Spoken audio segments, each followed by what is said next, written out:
What's up, je m'appelle Reda aka Rookick, j'ai 25 ans et je suis passionné de basketball, plus particulièrement de sneakers. Et ce que je fais, c'est que je crée du contenu autour des chaussures de basket là que vous pouvez voir derrière moi. Je les teste, je les note et j'en fais des vidéos review sur YouTube et sur Instagram.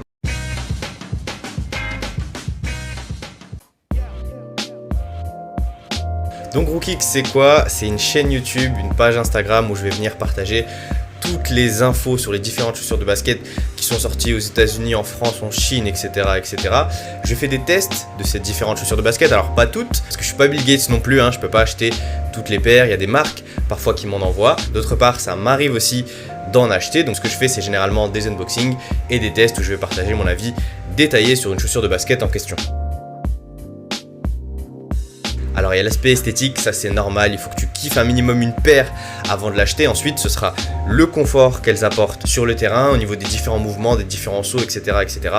Et enfin la partie traction, la partie accroche au sol, c'est hyper important surtout pour mon style de jeu en tant que meneur. C'est important d'avoir une chaussure qui accroche très bien le parquet.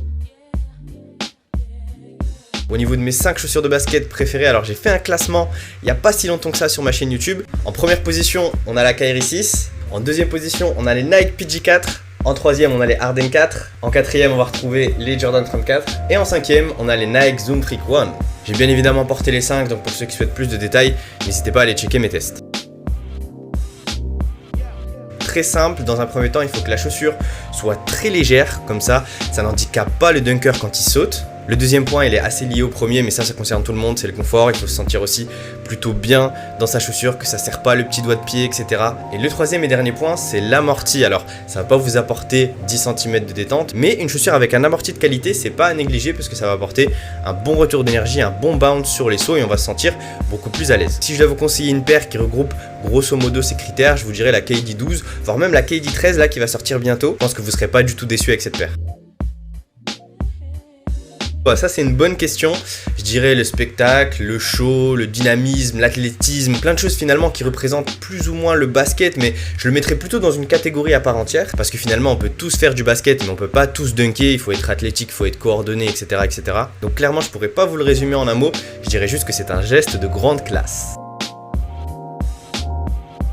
Oui et non, si on se parle des paniers réglementaires à plus de 3 mètres, je vais vous dire non. Si on se parle des petits paniers poussins, bien évidemment que j'ai déjà dunké. Mais sinon, pour la petite anecdote, je me rappelle quand on était en U20, on jouait tout le temps en playground et on avait un panier qui était juste en dessous de la limite réglementaire et ça m'était déjà arrivé d'accrocher la balle, même de dunker avec une balle de tennis. Depuis, j'ai pris quand même du poids, mais l'idée de dunker un jour a toujours été dans ma tête et pourquoi pas,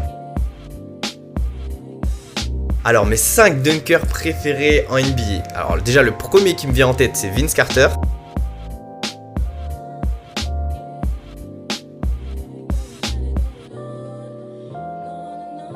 Je réfléchis. Ensuite j'ai envie de vous dire Shawn Kemp. Ah il était spectaculaire Shawn Kemp.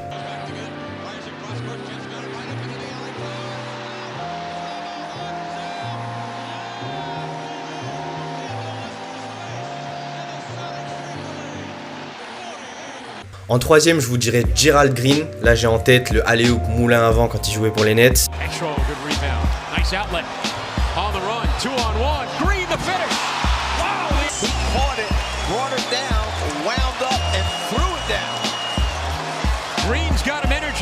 En quatrième, je vous dirais Nate Robinson, tout simplement parce qu'il est archi petit et qu'il arrivait à claquer des tomards de fou furieux en match ou même pendant les concours de dunk. Donc c'était assez impressionnant.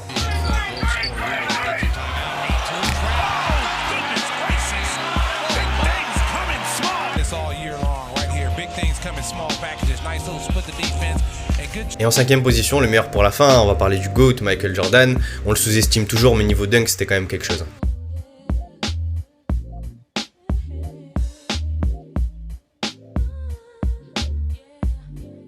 Mes futurs projets avec Rookick, alors il y en a déjà quelques-uns qui ont été lancés, notamment le lancement de ma chaîne Twitch et le fait que je joue beaucoup à NBA 2K20 pendant le confinement. Mais pour être transparent, mes plus gros projets vont être surtout autour de ma chaîne YouTube, augmenter la qualité de mes vidéos, pouvoir les diversifier, rencontrer d'autres personnes, voyager, etc., etc. Donc j'ai pas mal d'idées, c'est dans les petits papiers. Maintenant au boulot, va falloir charbonner. Alors un petit mot pour la fin, gros shout out, gros big up à la Team Fly, n'hésitez pas à liker et vous abonner à la chaîne, ça c'est super important. Et merci de m'avoir invité sur ce format parce que j'avais kiffé les précédentes éditions. Et pour finir, n'oubliez pas de prendre soin de vous, de rester chez vous, vivement le déconfinement là, qu'on puisse s'attraper avec la Team Fly dans une salle, que je vous balance quelques petits alley-oops. Voilà, c'était tout pour moi les gars, on se dit à la prochaine, bang.